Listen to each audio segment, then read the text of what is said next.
Hey guys, welcome back to another episode of the Franchise Tagged Podcast, kicking off the conference championships.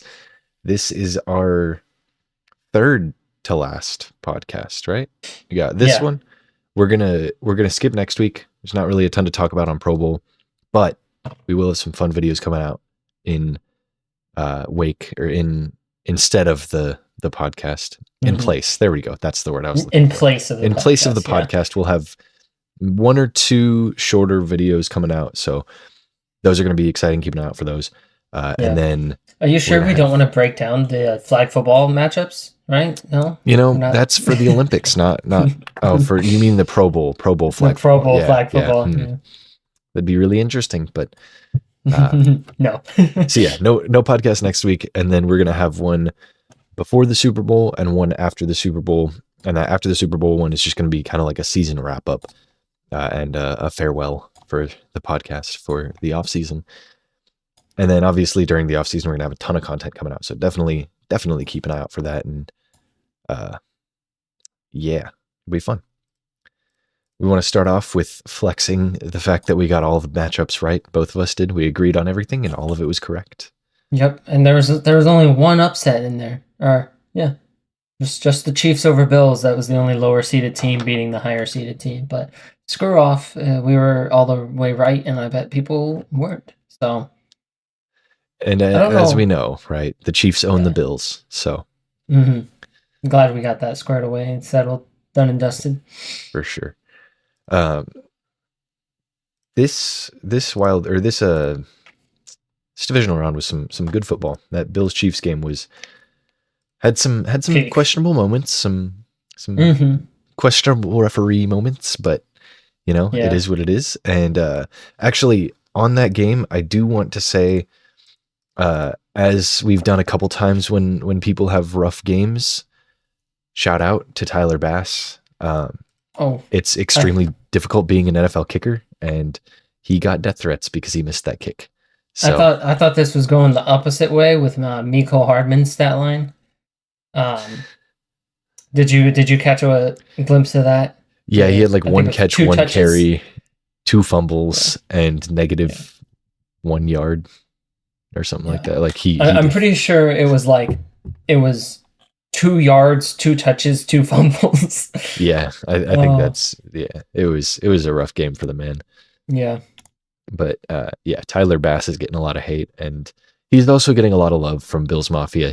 One of his charities that he endorses got a ton of donations from Chiefs and Bills fans. So there's people on both sides of the equation, but shout out Tyler Bass, my Madden 23 franchise hero. And then also another quick shout out to Baker Mayfield, who, we'll be going over our bingo cards from earlier this season later in the episode. I did not believe in Baker at all. I was on the Baker hate train to start the season.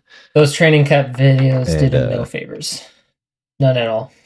Yeah, there was just a lot of bad looks for Baker, I guess, in preseason, pre-preseason, and just in general. I just didn't think he was going to be that good, and he ends up taking the Bucs to the divisional round. So shout out. Kind of got handed a win by playing against the Eagles, but we won't go there. Also handed a division title by playing in that division, but that's true too. But again, we won't go there. We want a playoff game. All right, that's you know what, that's impressive. And then on continuing on the Bills Chiefs game, and you've got the refereeing written down and such. I'm sure you have specific instances where bad calls were issued. I want to talk about something that we have talked about before here, and you tweeted about during the game, and that is the rule where if you fumble the ball and it goes out of the end zone, it's a touchback. Other team gets it at the 20. And if any of y'all out there saw Ryan Clark talk about this, hilarious, absolutely, absolutely great segment on whatever show that was. I think that's the first take. I don't know though. I just want to point out, because there's a lot of talk about, hey, change this rule. That rule's awful. It's horrible. Don't change that. First off, the game's already so offensively focused. The defense needs to be able to change the game somehow. And if you're not penalizing reaching for the pylon, if you're not penalizing that, if there's no downside, every single play, everybody's going to reach for the pylon. You're going to reach for it 100% of the time because, okay, even if I fumble, then there's no downside to this. Like, it's either score or a turnover. That's the risk you play. That's the gamble you make with it. And it's like, you got to keep that gamble, or else what's the point of even trying to hide the fact that it's an offensive-minded, like, whole refereeing system, and everything kind of skews that way. You just have to let some rules stay the way they are. I understand the playoff overtime rule change. That's a good one. It's more exciting that way. And especially because the game has become such an offensive focus, a lot of defenses just aren't ready to go out on the big stage and make a stop in overtime when it if defenses can make stops throughout a game, but if you're like, defense, go make a stop right now, that's something they're not used to, I feel like. That's just so much extra pressure. And it's already so hard to be the defense. You're playing a completely reactionary role to whatever the offense sets in front of you. And to do that on okay, well, this is the I need to score drive. So offensive coordinators pulling out all the stops. They're going to be going forward on fourth down. The defense is gassed from the entire rest of the game already. And now they're like, okay, I need to get off the field. And then even if they do get the stop and then their offense goes out and the offense can't do anything. Like we've seen multiple overtime games this year go multiple possessions and they decided on a field goal late into the overtime period. So obviously the game just gets harder as it goes on, but when you have the extra pressure on overtime, you need to be able to give the chance to both teams, especially because if you're one, you go out there, you score a touchdown and you're off the field and you get to celebrate, that just feels unfair to the other team when a whole extra period was made for just one team to get the ball. Yeah. And the other thing I wanted to say is that players know the rule. Earlier this season, it was a Vikings game where Justin Jefferson fumbled out of the end zone. And after the game, he was like, no, we're taught not to reach. We're taught never to reach for the pylon unless it's necessary. And he reached and he said, I recognize that was my mistake. I shouldn't have reached. It wasn't, oh, I hate this rule. It's so dumb. I don't know why it exists. They should take it out of the rule book. And I'm mad about it. I knew the rule. It was dumb. My bad. And I also wanted to bring up other dumb rules that exist because there's a lot of talk about changing this rule specifically. And there's so many rules in the NFL. The Packers know this. It's got to be their special teams coordinator or something. They know about the kickoff rules really well. And there's a viral clip of Ty Montgomery on the Packers when he's back for kickoff return and the ball is near the sideline and he steps out, lays down and grabs the ball while his feet are out of bounds. And that's a kickoff out of bounds. You get it at the 40-yard line. That's a stupid rule. There's no reason for that to exist at all. None at all. But it exists and the players that know it take advantage of it, and nobody's complaining about it when it happens against their team. Not one person is like, that rule is so stupid. That rule is so dumb. Why did it exist? So why is it this one? Why focus on this one? Because it's such a big game-changing play. So is a kickoff return to the 40, bruh. Ever since they got the big win with oh, yay, we get better overtimes now in the playoffs. Since that play, since the change rule there. Change, Yeah, since that change, I feel okay, well, we don't like the tush push, so ban it. Everyone, let's just there was a train is started for every single play that can happen where everyone jumps on board for, oh, well, we hate the Eagles and I don't like, this is boring. There was one rule that needed to be changed. It got changed. And then people were like, ooh, what other rule needs to be changed? And it's none of them need to be changed. That one didn't even need to be changed. It's nice that it got changed, but yeah.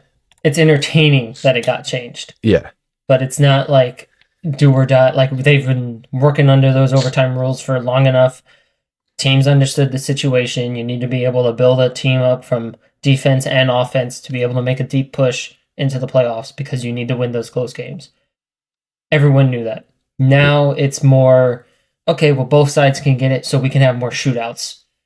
We can focus more on the offense, and the defense doesn't need to be as stout in the end of the game. It's more entertaining for the offensive side of football, but it didn't need to be changed. And no one needs to ban the tush push because we just saw them get bounced in the first round. It's not like they made their way all the way to the Super Bowl and won on a tush push. That would be obnoxious. Yeah, I did want to say also about that tush push, if we want to move on to the, or I guess take a slight step back to that Eagles game. The refs set a very interesting precedent.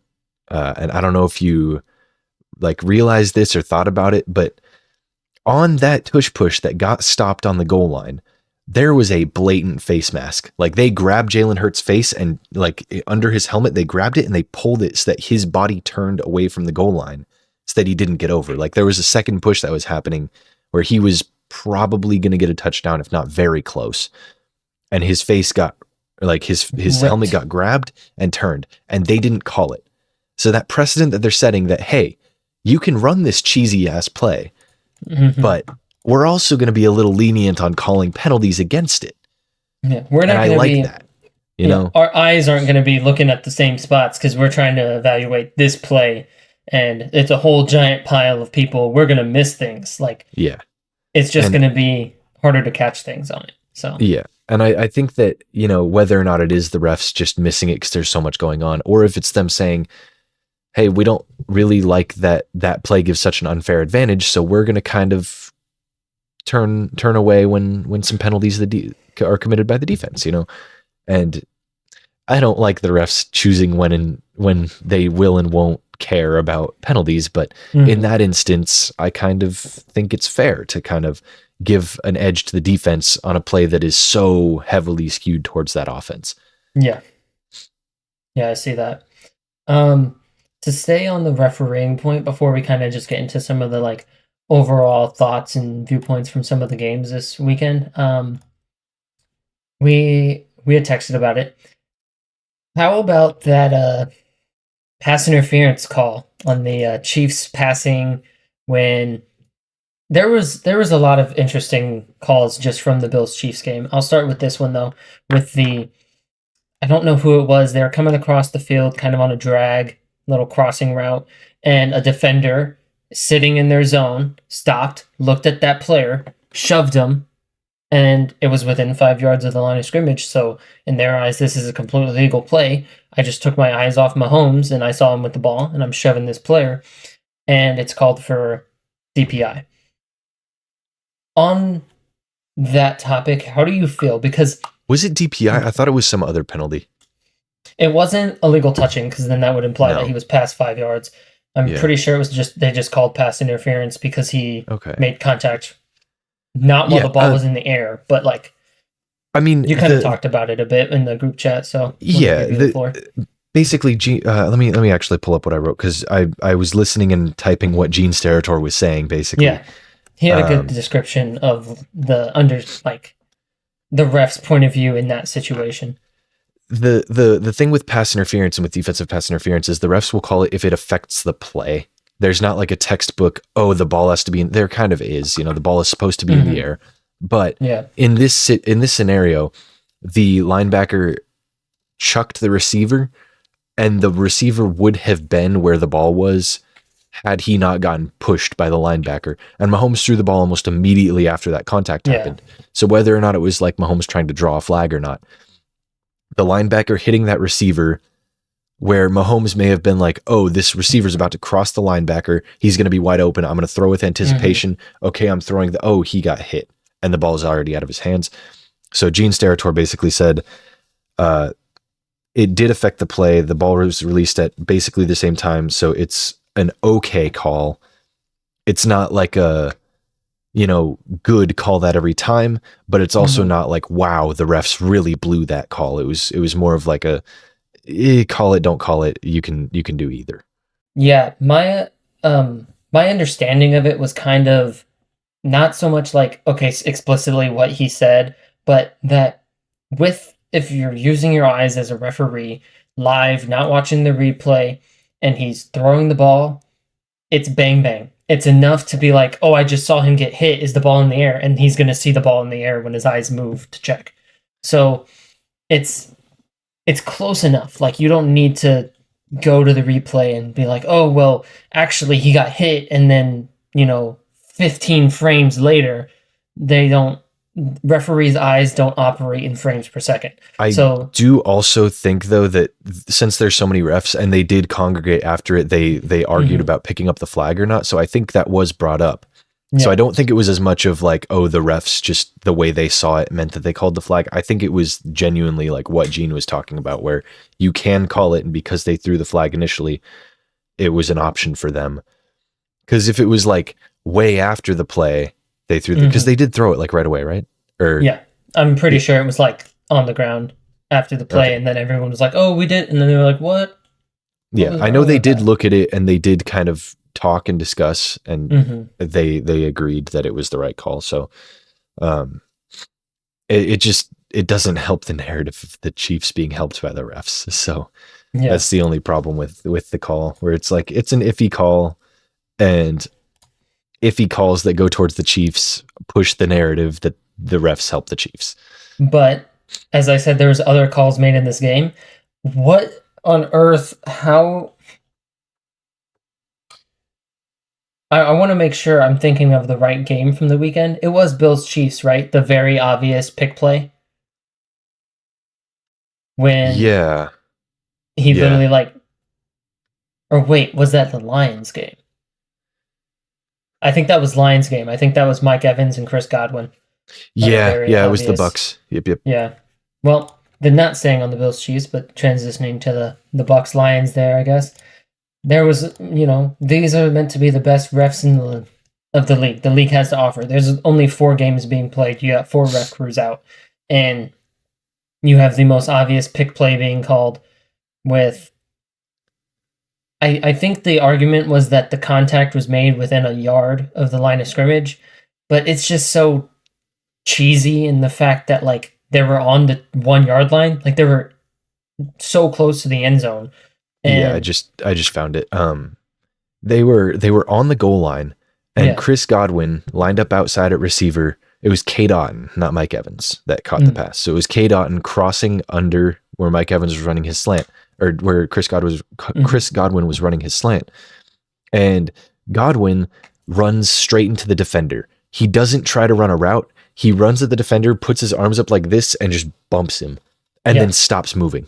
He doesn't continue to run a route. The play was always to Cade Otton, and it was always with contact from Chris Godwin. And he immediately he does his block, and then he looks to the quarterback and he looks to Cade Otton and throws his hands up while the ball's in the air, because he knows that there's no route. There's no route for me. I'm making this. Oh, I made this pick play successfully. I just bumped this guy. Let me go celebrate. Let me turn and look and be hype about this touchdown catch that's coming. Yeah, it was the design of the play. So when he executed correctly, it's not like an uncommon play, but there's a lot. There's better ways to run it. A lot of teams do a lot better of a job of making it seem like it's not a pick play, and you're not targeting one guy on this pick play, and there's no other reads. Like Chris Godwin could have at least bumped, gotta keep running. But no, he just completely sold the fact that it was blatantly the purpose of the play was, I'm going to put hands on this deep linebacker, DB, whoever. Yeah, it was Anzalone. I thought so. So when other receivers do it well, they either look like they're trying to avoid contact, or they look like they're not looking at the linebacker. So when they come across and they turn to hit him, it's like, whoa, there's a guy there, and you just can't avoid contact. And that's how you're supposed to run a pick play, is look like there was no other option other than contact. Because if you're running a pick play with your arms in front of you ready to hit somebody, how is that not called, right? Like how did the refs not see that you are looking for contact? And whether or not it's within a yard, I don't think it was. I think it was inside the end zone. So that was the argument they made. They threw the flag, and then they picked it up and they said there's no flag on the play. The contact was made within a yard of the line of scrimmage. And then no replay, no review, touchdown, kick the extra point. Yada yada. Trash call. Yeah. And the 49ers took it to the Packers, and not really. It was a lot closer than I thought it would be. But the that game was it was interesting for sure. Yeah. I know there was a couple of iffy calls in that one that went for the 49ers where Packers fans were mad about like, oh, we got cheated out of a game, and I disagree, but you know, that's just me as a Packers hater. So that's just Packers fans, let's be honest. Yeah, you could lose a game that had no flags thrown for either team and they'd be like, "Oh, he got cheated." Mm-hmm. But to be fair, that's like there's a percentage of every fan base that's like that. So yeah. I'm upset that we didn't get like a classic 40-6 stomping or whatever that god awful game was with the Aaron Rodgers chatting it up with Devontae on the sideline and the little scoreboards there at the bottom. A little meme. Jordan Love really played so good for such a good portion of that game, and then it was just the worst decision on passing the ball cross body across the field. Yeah, you didn't need to do that. You had timeouts. Yeah. You had time. Like it wasn't such a do or die moment. Like, okay, Hail Mary time. I got it wasn't nothing left situation. To do. Yeah, and I think that Drake Greenlaw, dude, go down. Yeah, those post game interviews with I think it was just Fred Warner. I don't know if Drake Greenlaw actually spoke, or no, he did. Mm-hmm. It was a funny situation where he was like, "Nah, Fred told me to get a pick six, so I was going for the pick six," and he picked off Jordan Love earlier in the game too. Yeah, and I feel like he went backwards on that interception return because he ran for like 20 seconds. Yeah, he just kept moving. He just did not want to go down. Not at all. And you could tell he wanted that pick six. He was like, "I've got a chance." And yeah. I was thinking when I was watching that, and I was like, "Oh, he's gone like 7 yards. Maybe he's going backwards. 8 yards. Okay, now he's just going straight across the field. Like, why is he running this like circuit right now? just go down or go upfield. What's going on?" But that kind of shed some light on it with that motivation to get that pick six. Yeah. And the Texans lost to the Ravens. That was an honorable loss. We kind of expected it going into it. And the CJ Stroud and Lamar linked up on the field after the game, and Lamar was like, "Nah, you'll be back here. Don't stress about this." And I think CJ was probably feeling the same way after the loss. Probably during the game when he realized they were going to lose, it was probably a little heartbreaking. But I think by the end of the game, he was like, "I'm a rookie. This is my first year in the league, and I've brought my team to here. And obviously, coaching has a lot to do with it. And I think it's the Texans OC is getting a lot of looks for head coaching positions." And yep, the Texans offensive coordinator and the Ravens defensive coordinator are both in those kind of head coaching talks. Yeah, I think that the game started off so tight, and it was 10-10 going into the half, and just coming out of the half, it felt like all of the energy was just usurped from the Texans because they went scoreless for the rest of the game. It really felt like they couldn't get anything going offensively, and that they couldn't like manage to put together a long enough drive, and there were just countless mistakes happening. Meanwhile, the Ravens were just rolling on through. This was, every other Sunday of the season for them, regular old Tuesday for the Ravens. But, you know what we call this in Baltimore? Tuesday. Anywho, it's my dad's favorite line whenever it's cold out because he grew up in Milwaukee. What on earth? For reference, I live in Texas, so if it's cold here, it's like 20 maybe, and I'd be like, "Yeah, we call this in Milwaukee Tuesday." That's a tangent. Anywho, we can move on to the bingo card review if you would like. Yeah, I think. Shout out my dad. Shout out your dad. Shout out my Tyler dad. Bass. And Tyler Bass. Basically the same person. Same amount of kicks made in the 2023 AFC divisional round when it mattered most. Oh, no. Oh, hey, you're not counting points after, all right? You need to give some respect. I said when it mattered most, brother. Okay, I guess. Shout out Tyler Bass. Big shout out. That was uncalled for. I'm sorry. The opportunity presented itself. Oh, all right. Do you want to So dive above in? us, Go up there, you can up see the there. bingo cards. There might be something. Way up there. You can see the What's bingo cards that? right up there. Those are our Twitter links. You should go follow those. So yeah, the bingo cards. We were really hype about these in the preseason, and when we were making these, and when we were introducing them, we were all hyped up, all excited, like, these are such great predictions. I can't wait to see where these go. Horribly, they went horribly. Yeah, really horribly. I think we kind of made it too much of a bold prediction segment, hot take kind of section. Yeah, it was not way so much more realistic. of like, it was way more of like, how outlandish can we get and be right, than it was make a bingo sheet. Yeah, but neither of us got bingo. Shocker. I did get 5 slots correct, so if I organized mine perfectly, better, I could have won. But yeah, that's counting the free spot we gave ourselves. Yes, it is counting the free spot. I got 3, so I don't know if maybe if I had scissors, I'd be able to organize that to be a winning one, but I don't. So I don't think you can. Spreadsheet, unfortunately. So yeah, we could go through some of the ones we hit on, because that'd be a much shorter little segment here. I want to actually call myself out on a couple of the ones that I like blatantly missed on. Number 1, Mac Jones throwing for over 4,000 yards and under 8 interceptions. Oh, wow. Yeah. Anywho, we can move on. We can swiftly move on. Skip that, boy. We also just, like, both of us across the board had a lot of like record-breaking things happening, or at least I did. Yeah, I did as well.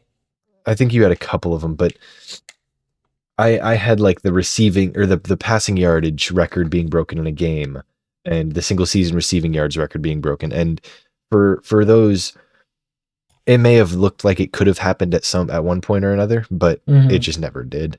And I feel like every season, to start the season for like the first 4 weeks, somebody is on a tear. Somebody is super hot. Looks like they're going to be breaking all sorts of records. And all of these posts are made like, if they keep this pace, Chandler Jones did this. Chandler Jones will have 80 sacks if he keeps this pace, because he got 5 sacks in the first game.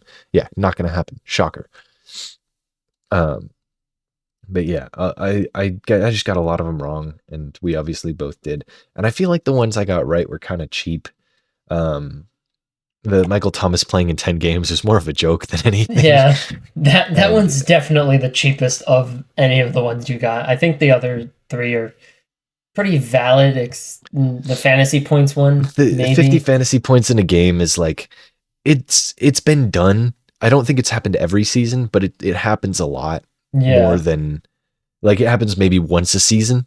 It doesn't happen multiple times a season. It did this year, but it doesn't really a lot of the times happen multiple times a season.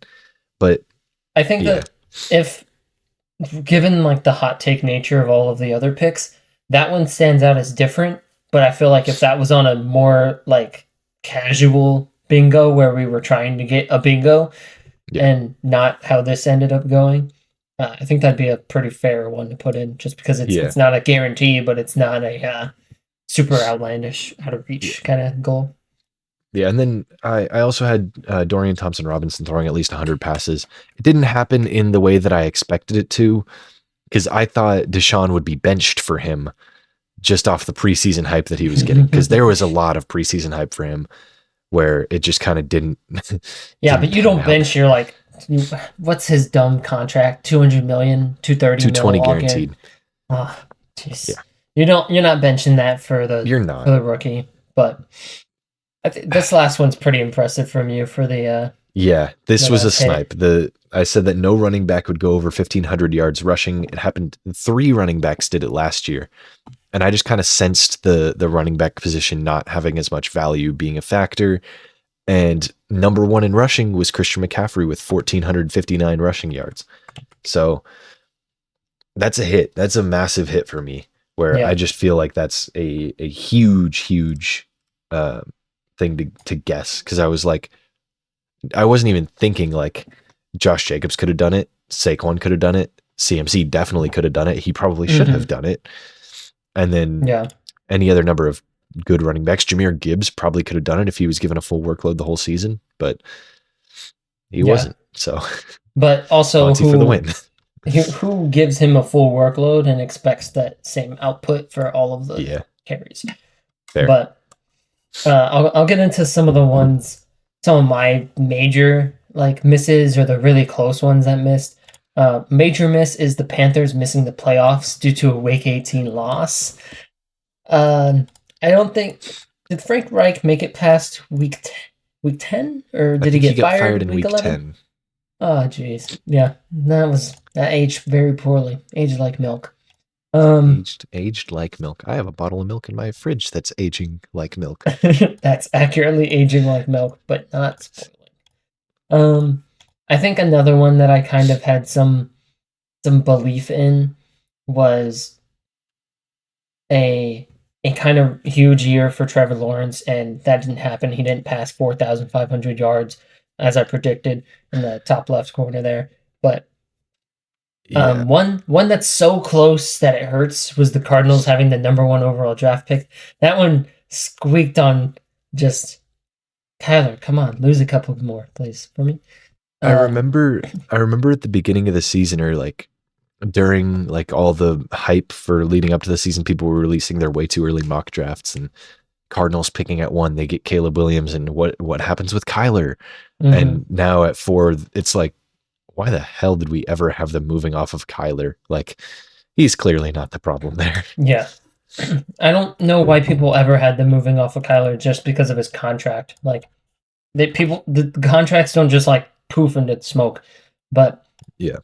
Another one I had here, which kind of went against what we built up our entire like offseason to, was the Seahawks missing the playoffs. There was a chance for it. I put it on my bingo card. It happened. And neither of us at all thought that was going to happen. We thought they were going to see an improvement. I think I had them going like 12 wins, 12-5, something in my preseason rankings there.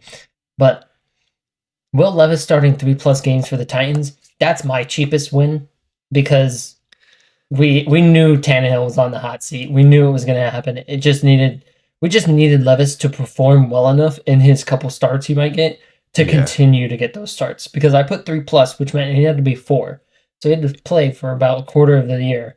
Yeah, and I do think that, like, as much of a gimme as that was, we were both super low on Levis going into the season. So I think our imagining was like, but well, he could get 3.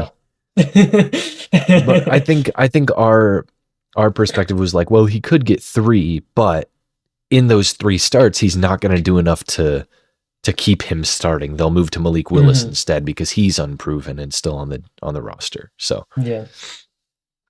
And then my last hit, my third correct, was the Lions get a playoff win. And that's kind of why the bingo review had to wait until this long. It had to get some playoff time behind it. I'd argue that this is probably like the hottest take out of any of them. Maybe, I mean, your 1,500 kind of stays in pace with that.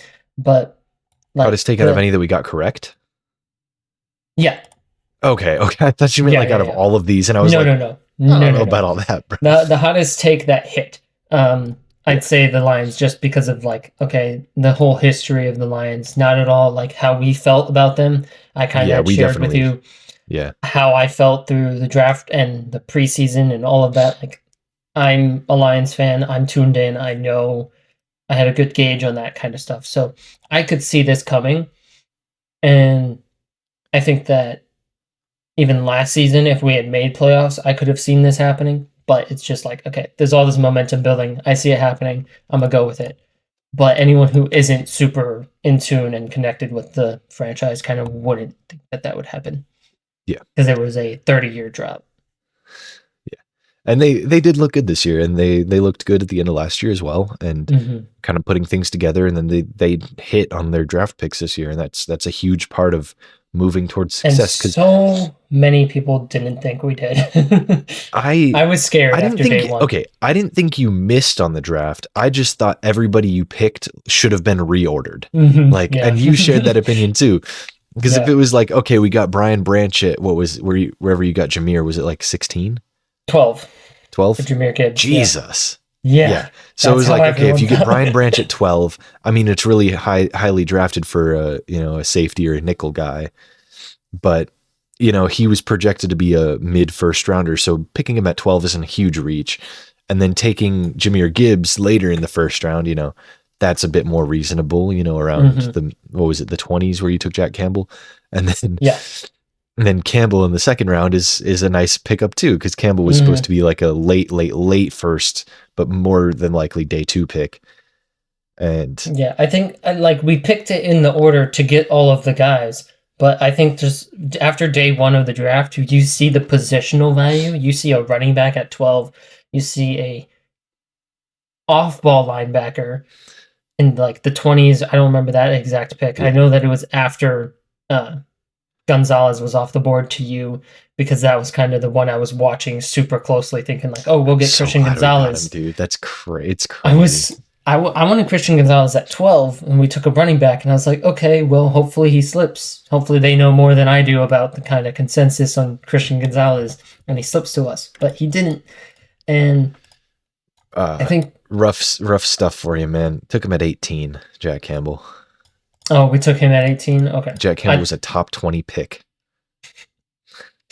Yeah. I mean, he's been good, so like I can't say that it was a bad pick. You see the positional value, and you knock it. And then in the second round, I see Brian Branch, who I was in love with watching film, and like he wasn't even your first second round pick. Yeah, we got Laporta. That's insane, dude. I was so excited about, like, I knew we needed a tight end. We got Sam Laporta. I was like, oh, I'll have to look into him, see his highlights, because I was really just looking at Michael Mayer and stuff. But I saw Brian Branch film, and I was like, okay, no, we got an A+ draft because we got Brian Branch, and I'm happy with that. Yeah. I don't know if you want to move on to our move on from that. That's the bingo cards.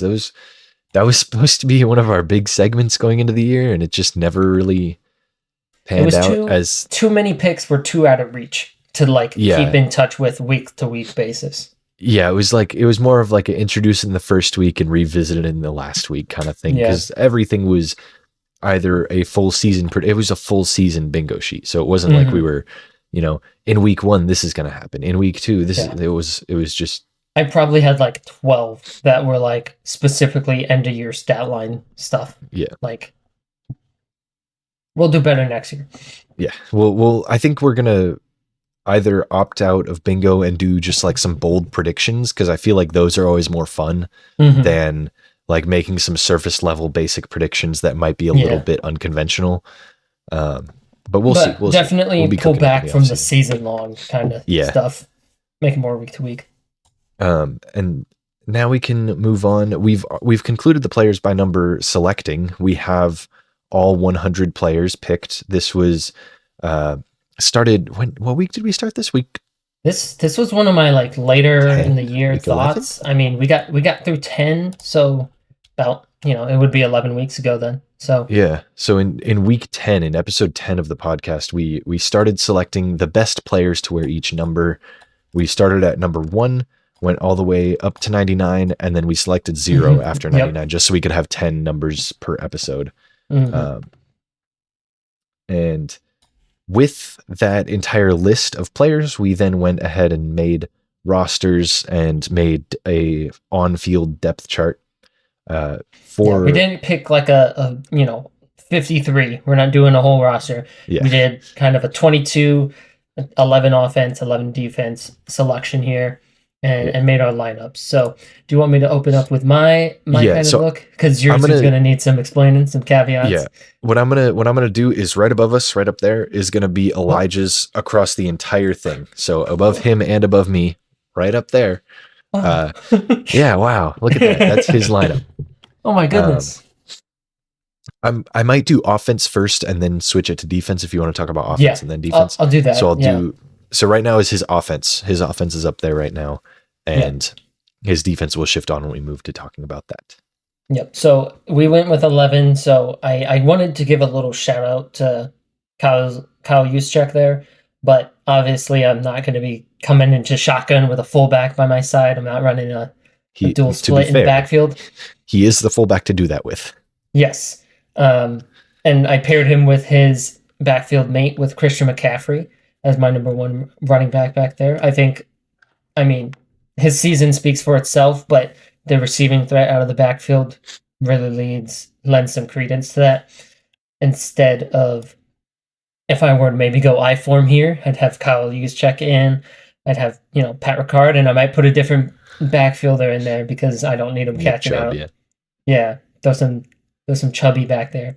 On my wideouts, went with Devontae Adams, went with Justin Jefferson, 1 and 2, really elite outside guys.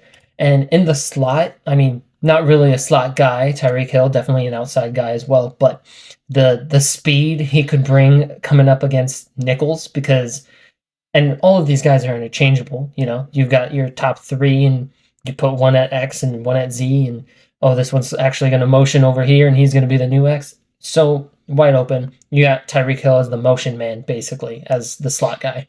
It's keeping defense's eyes on him, and especially whatever side he lines up on, that other receiver is going to have one-on-one coverage. Yes. You're going to have the fastest guy, so he's going to need safety help. And then you have, you got Devontae out on an island. He's going to route them up.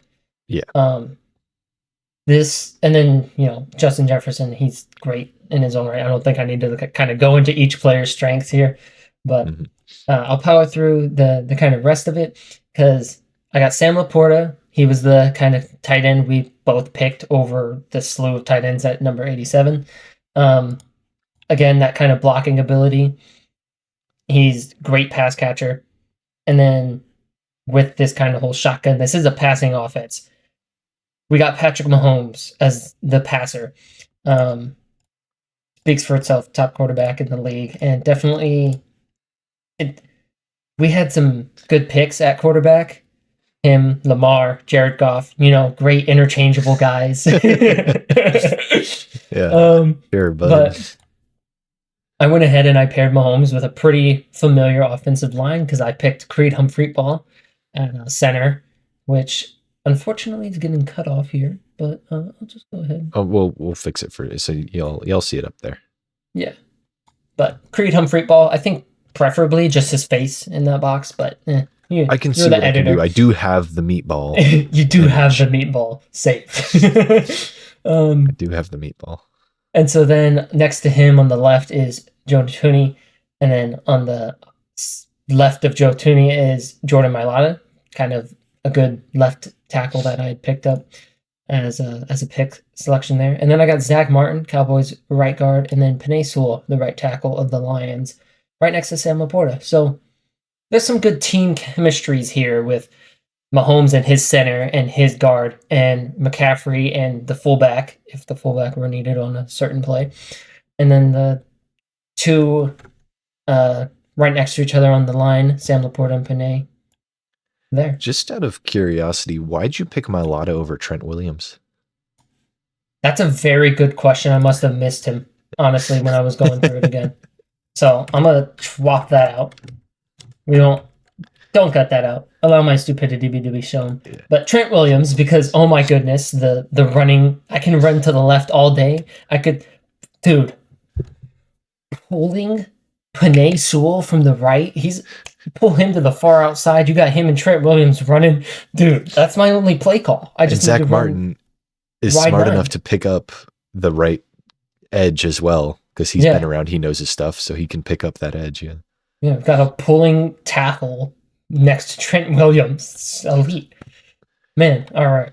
Well, that said, we can tackle the defense here. So, whoa, that just changed. That's so crazy. Now there's crazy. A defense up there. Wow. There's a defense up there now, guys. There wasn't a defense there before. It was an offense. It was an offense, yeah. Kind of like, offense. Have you heard of Jason Kabinda?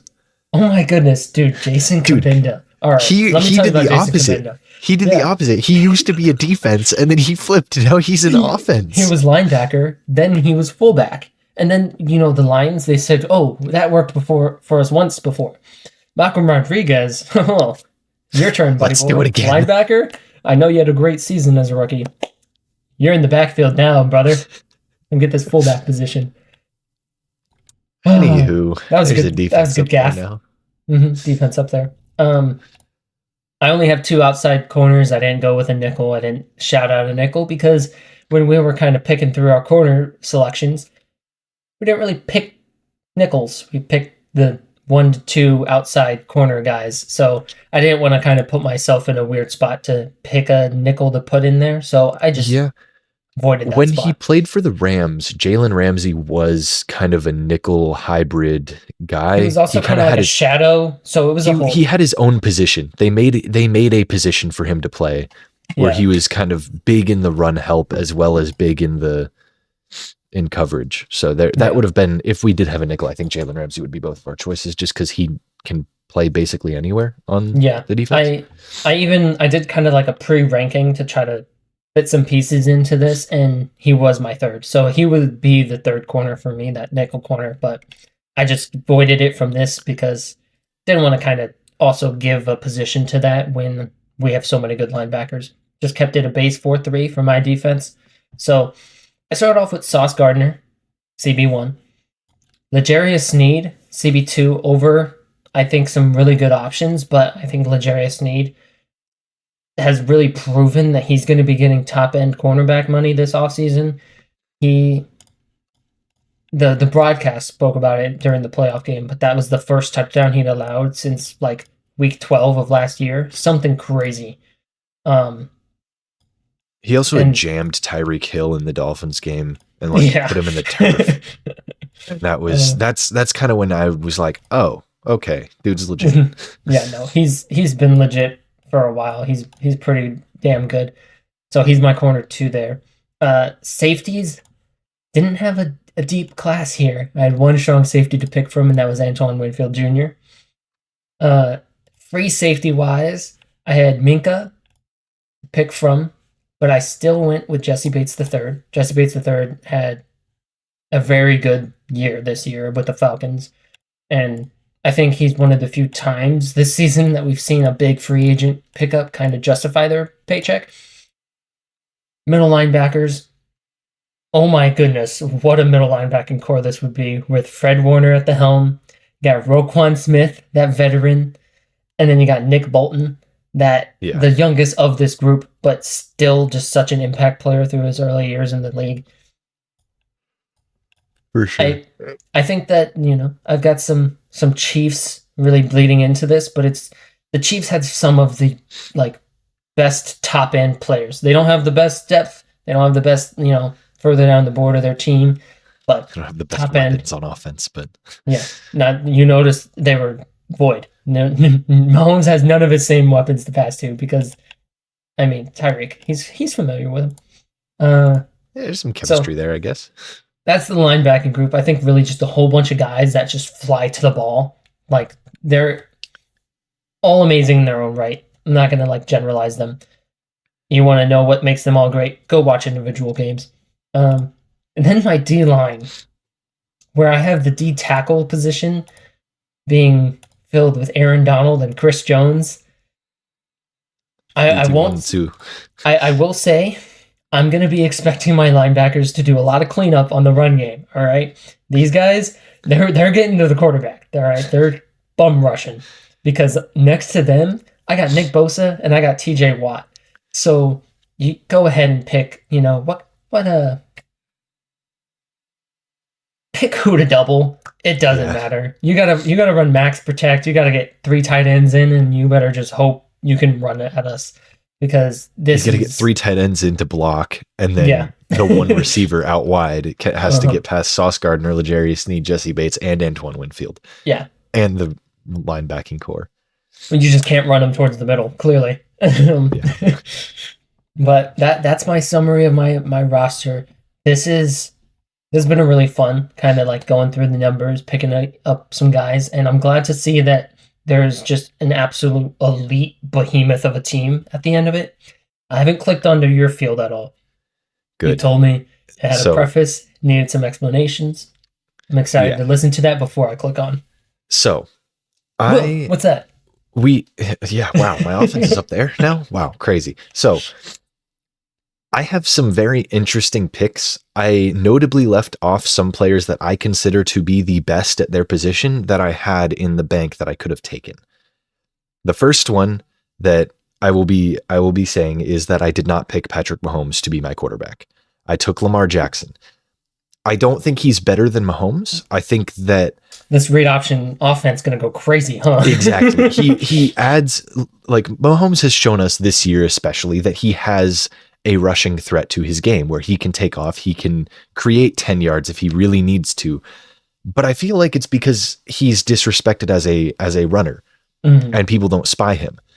And Lamar is respected as a runner and people spy him all the time, and he can still pick up 10 yards if he needs to on a run. And he still just puts moves on guys. It doesn't matter who you are, what position. He's going to hit you with a little fake and you're going to fall for it, and he's going to pick up an extra 20 off that. And we've seen Mahomes play with elite weapons. We have not seen Lamar Jackson really play with elite weapons. Like, you've got Mark Andrews. Mark Andrews is elite, right? He has not had a one at receiver in his career. Hollywood Brown was there. He went to Arizona. Flowers. I'm just kidding. Hollywood Brown was there. He went to Arizona, and he hasn't been that good this season. He just hasn't. And, quarterback play is part of it. But even when Kyler came back, he wasn't like a dominant threat. So he clearly wasn't the one that Lamar Jackson had. And then Zay Flowers is great, but I just don't think that style of player can be a one in an offense, really. I think you need a more dominant threat before the catch, where Zay Flowers is more of a threat after the catch, if that makes sense. Yeah. Zay's dynamic, but yeah, I know what you're getting at. Yeah. So Lamar at quarterback. I've got Christian McCaffrey at running back. That's kind of obvious. If you run a read option with McCaffrey and Lamar, who are you taking? Who are you taking out of the play? Because whoever you don't is getting 30 yards. And then I've got some chemistry built for myself. I got Project Patrick Ricard at fullback because I did not take Kyle Juszczyk with number 44. I took Marlon Humphrey there instead. And then offensive line, I've got Trent Williams playing left tackle, Penei Sewell playing right tackle, Chris Lindstrom playing right guard. He was one of the better guards in the league, period. And then Creed Humphrey-Ball, obviously, at center. And I didn't really have a left guard to choose from, so I decided Frank Ragnow was going to bump out to left guard, and I feel like he could do pretty well at it. The Lions have a really good offensive line, so I feel like anybody in that offensive line would be able to at least add something to the table if they were moved over one position, especially on the interior. Yeah. I feel like there's not as much of a shift as there is going from one tackle to the other, Yeah. Especially from center, because it's not like, I'm learning left to right and flipping my whole posture. Center is just that kind of neutral state. So I feel like flipping the center out isn't that out of question. I feel like for centers as well, they'd appreciate it because they're like, wow, I have my hands right away to block. I don't have to snap and then get my hands back to block. Shout out Jason Kelsey. They have such fast hands up immediately. Like, they'd be getting some free first hands on some guys. Yeah. Yeah. And then at receiver, all right, I didn't take Justin Jefferson. I didn't take Devontae Adams. No, I took Cedarian fucking Lamb. All right, bro, he's your favoritism's crazy. He's my 2. He's my wide receiver 2. Okay, and then I got Tyreek Hill at the 1 and Debo in the slot. Yeah. So Tyreek Hill at the Lamar, 1, and Christian McCaffrey. Yeah. So Debo could line up in the backfield with Lamar and CMC, and that would be just a dynamic trio of runners. And I like the physicality that Debo plays with, where he would also probably be a pretty good blocker if asked to block. And, he does. And then with CD Lamb, it's off vibes. I picked him off vibes alone. Jetta's obviously is injured a bit this year. Huh? You can respect a vibe pick. I can respect that. Justin Jefferson was injured a bit this year. He performed well enough when he wasn't, but I don't know. CD was just like posting crazy performance after crazy performance, and I just can't, I can't ignore that, especially when he's got Dak at quarterback and he's doing this, with that handicap. To counter that point, Justin Jefferson was on your bingo card and was in contention for one of the spots on that bingo card, which was like 5 straight 100-yard games. So just want to give some extra shout out to Justin Jefferson. Yeah, he would have had that if he didn't get injured, but he got injured. Yeah. So. And then, Debo is just he would be in the slot or in the backfield or lined up wherever the hell he wants to because he's Debo. And then at tight end, I kind of went with the same reasoning as you, where it's blocking plus receiving, but I went a different direction and I took George Kittle instead of Sam Laporta, just because the chemistry with Debo and CMC is going to be huge for the offense, where it's their top Blocking, 3 weapons are still here. Also Trent Williams. And then he can block for Lamar and CMC. And I feel like he's probably the best blocking tight end in the league, if not like top 2. Yeah. Like he's extremely good at blocking. And so I feel like that's just a huge thing that he adds to the table. And so this offense is a little bit unorthodox, especially with the players I had to pick from, but I like it. And I like CeeDee Lamb. You got a center playing left guard, Justin my guy. Huh? You got a center playing left guard, my guy. This is definitely unorthodox. That's okay. All right. Yeah, I just want to see Lamar, and part of this is just like something that I want to see more than it is what I think the best team to put out is. I would love to see Lamar with 3 wide receiver ones out there. Yeah. Like we haven't seen him with 1 wide receiver one out there really. So OBJ. Yeah, but even he is beyond aged. His wide receiver 1 days. Whoa. There's a defense up there. So I went with a 3-4 on defense. So I only went with 3 down linemen and then 4 linebackers. But I see you stay true to your blitzing like 5. This means that 5 are coming. 5 are coming at the quarterback every time. And that is because my 2 off-ball linebackers are going to be Roquan Smith and Fred Warner. Yeah. And if you think that they can't cover the middle of the field, I urge you, go watch film. So they would be taking away the middle of the field. They wouldn't need that 3rd linebacker to help take away the middle because they're so good. And, who needs a 3rd linebacker in the middle when you've got Micah Parsons, Myles Garrett, Aaron Donald, Nick Bosa, and TJ Watt all coming at the quarterback. And to be fair, you could fake blitz Micah Parsons sometimes. That's why I put him. And you could do that with TJ there. It's that's a great lineup you got. I wanted to pick a 3-4 because you really can drop Micah out into coverage and he'll be successful. And TJ may be a little bit less successul. He's more rush focused than Micah, I think. But you can still drop him out there and he's not a liability. Yeah.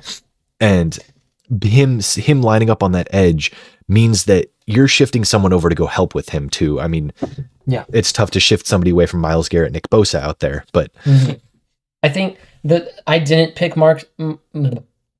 I didn't pick Micah, and it was because of this kind of flex role he can play.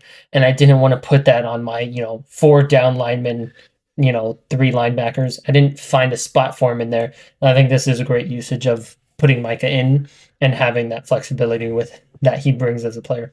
Yeah, because in a 4-3, you're going 3 prototypical like coverage run stopping linebackers and 4 prototypical pass rush run stop defensive linemen, like big guys, not like can do it all kind of guys. And so you're kind of, if you do put Micah in at that 4-3, you're losing out on an aspect of his game that makes him so damn good. So and then I actually had entirely different corners than you, entirely different DBs fun. Even.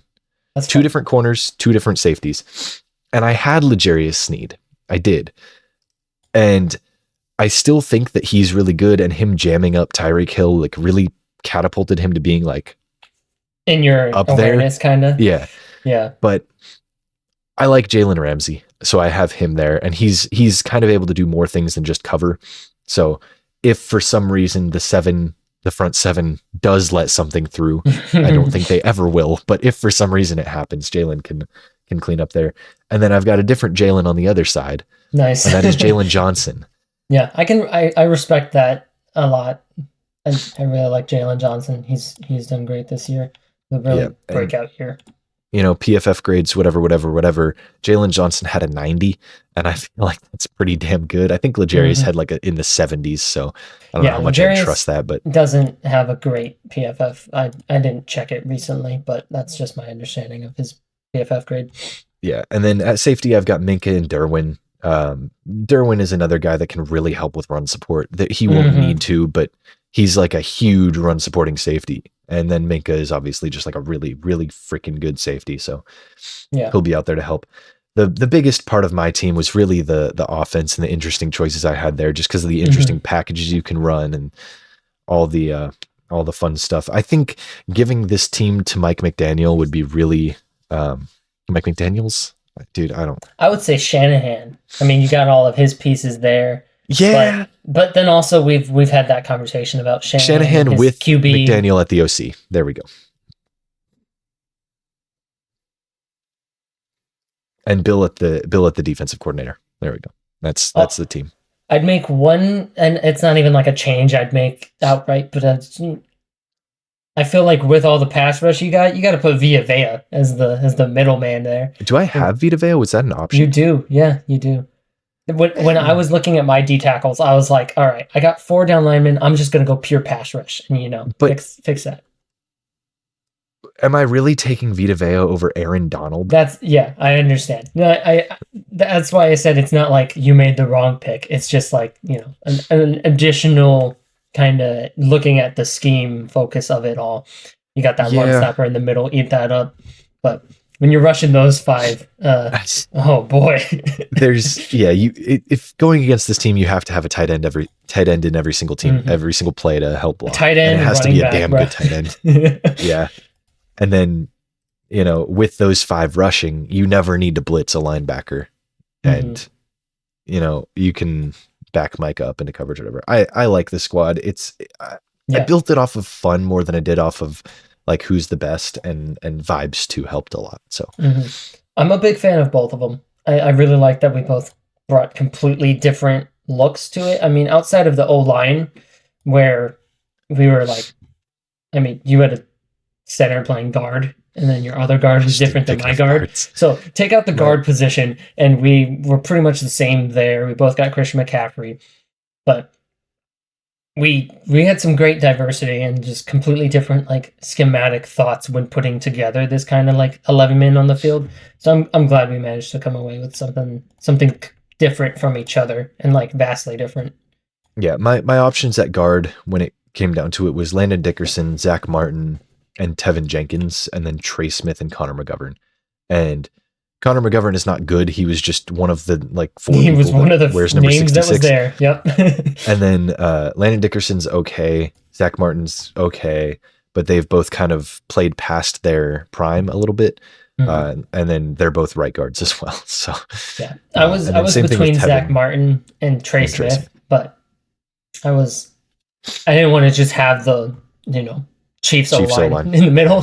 So hey, there'd be some chemistry there. But yeah, that was probably one of my favorite segments that we've done all year. At least this part of it, I really enjoyed.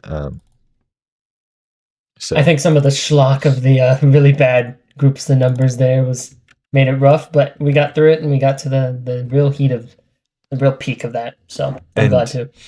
We picked 23 people each because we both picked a fullback, and that's the 12th man on offense was a fullback. So we picked 23 people each, which means that there's still 77 people that we didn't even mention in this segment that we picked as the best player to wear their number. And obviously there's going to be some numbers that are, we had Jack Campbell, 46 was selected, and he was a rookie, and that was made 12 weeks into the season. So. We picked Bud Dupree, and Andrew Van Ginkel was selected by both of us. Shout out, some weak big numbers, shout out. But for sure. That's definitely if there's one segment to go back and watch every episode of, go find it in every episode of the podcast for the players. There's some debates in there too of arguments for why on earth are you making that selection. We had a pretty heated argument about Travis Kelce during it that I ended up cutting out. You cut out. Yeah, don't even. I know. It's because I regretted what I said after I said it. So I was like, well, I'm editing. I don't have to leave that in. But I think I'll take the editing floor one day. I think that's going to wrap up our final players by number segment, and we can move on to our second to last pick'ems of the year. It's been a long ride of picking every single game and doing okay at it. And this playoff bracket, I have not missed. And so I'm going to be in the AFC side.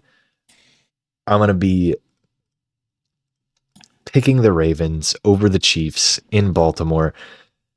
There's just something about that Ravens defense where I think that they can make Mahomes make a mistake.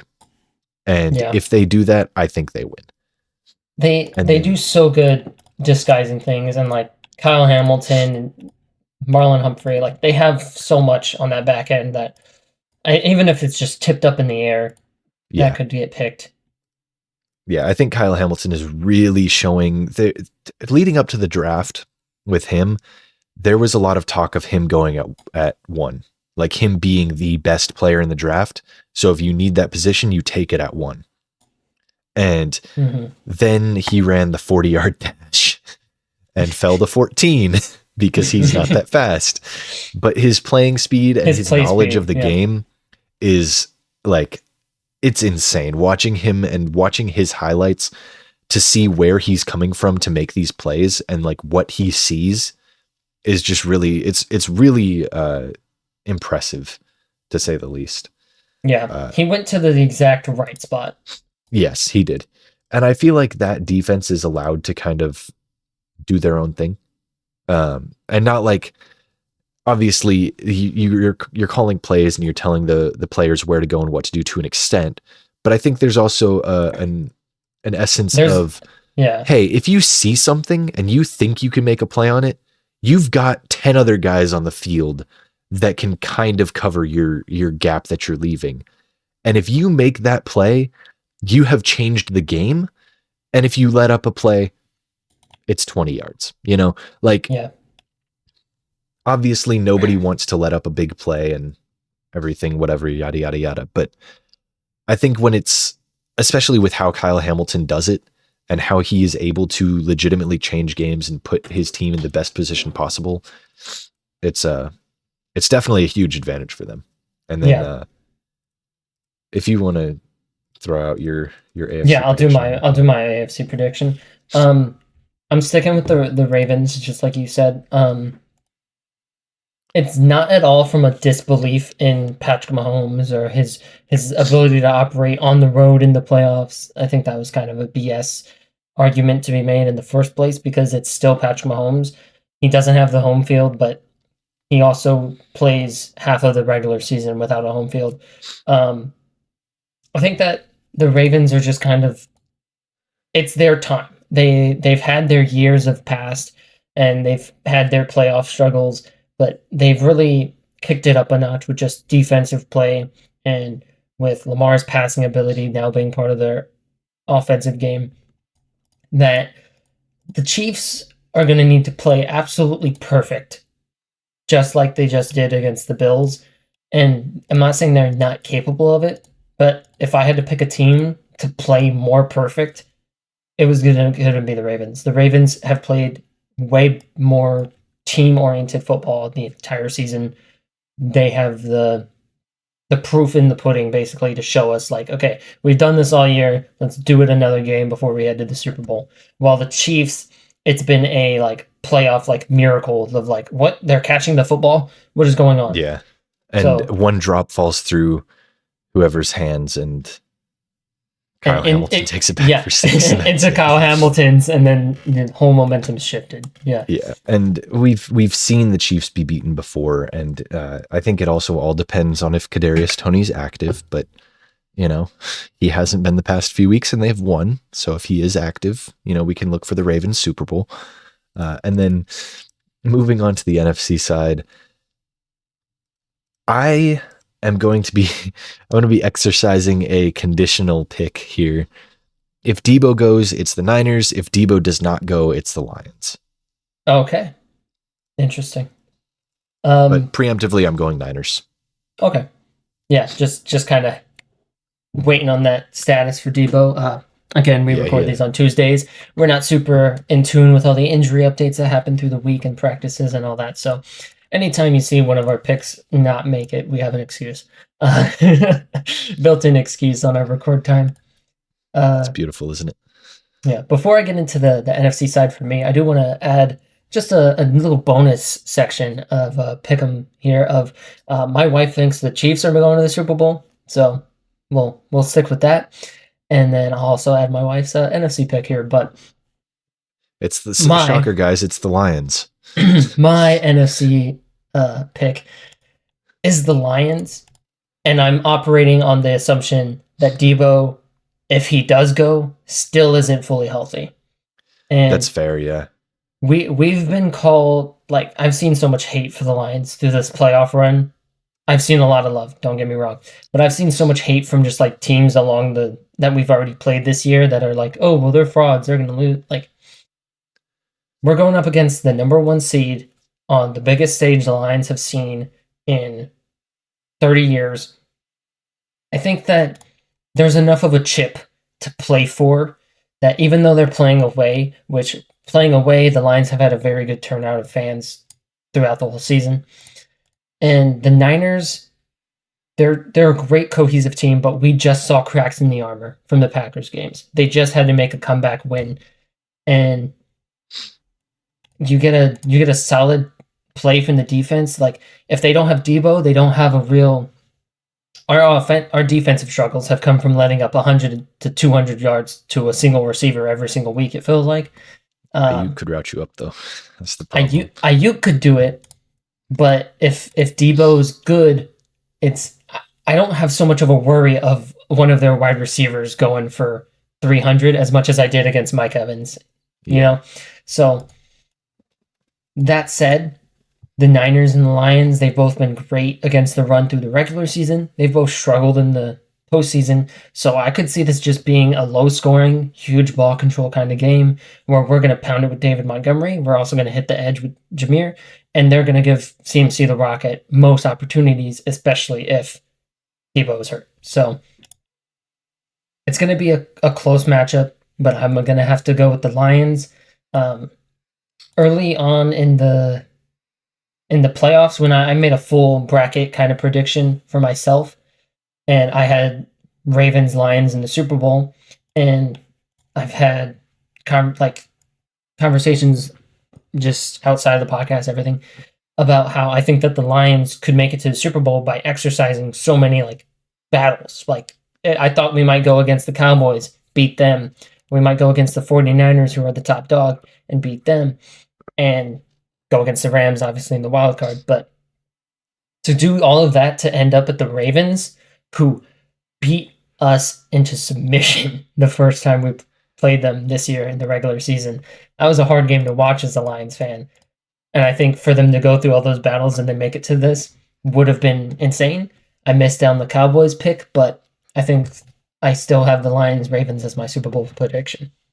Yeah.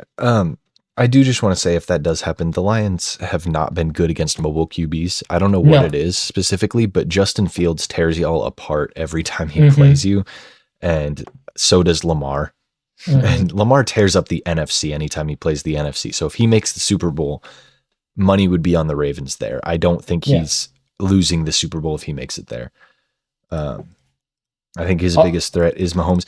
And I like Mahomes. I like the Chiefs, but I would be so pissed off if they won, just because I'm so tired of the Ravens losing in the playoffs, and I want to see Lamar win it all. I want him to finally get his Lombardi moment. Yeah.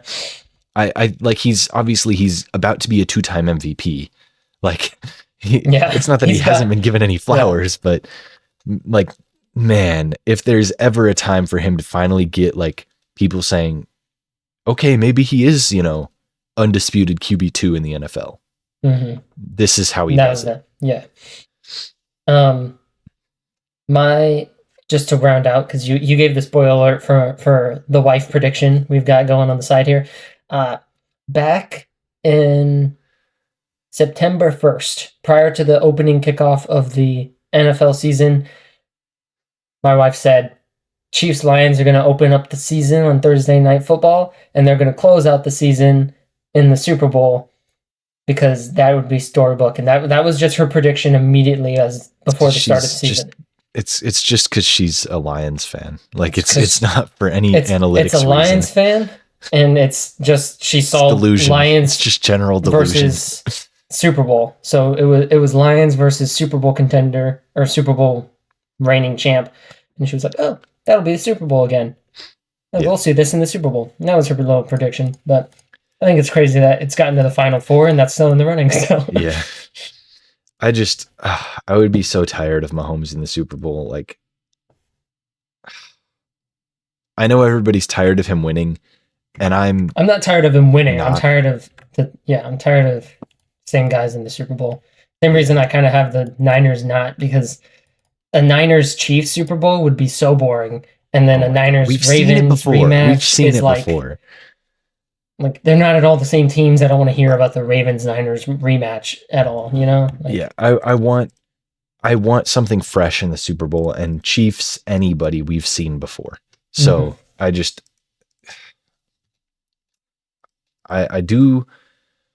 like the Chiefs. I'm not a Chiefs hater. I don't think that the refs slob them that much, but I just don't want to see it, man. These are going to be crazy games to watch. Yeah, these are. This is going to be a hell of a weekend. Yeah, Ravens For Chiefs real. is going to be such a great game. It's a shame I won't be able to see it, but that's okay. I'll watch the replay. Yeah, you got replays. You got those condensed replays. You watch in 35 minutes. You got this. Yeah, it's great. And I think that's just about going to round it out.